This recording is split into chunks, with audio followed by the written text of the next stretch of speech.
Kiçik biznes üçün büdcələşdirmə qaydaları. Kiçik biznesin ən böyük səhvi nədir bilirsiniz? Pulun hara getdiyini bilməmək. Büdcə olmadan biznes idarə etmək, sükana olmayan maşın sürmək kimidir. Gəlirlərini dəqiq yaz. Hər manatın haradan gəldiyini bil.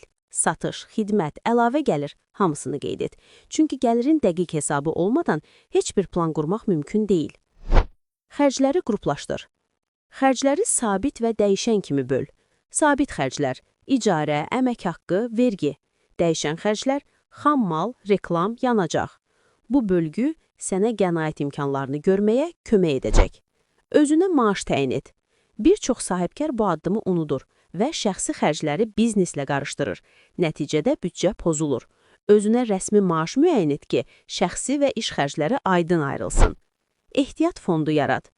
Gözlənilməz vəziyyətlər, avadanlıq xarab olur, müştəri ödənişi gecikdirir, bazar dəyişir. Belə hallarda 2-3 aylıq xərcləri qarşılayacaq ehtiyat fondun olmalıdır. Büdcəni hər ay yenilə. Biznes daim dəyişir, gəlirlər artır, yeni xərclər çıxır.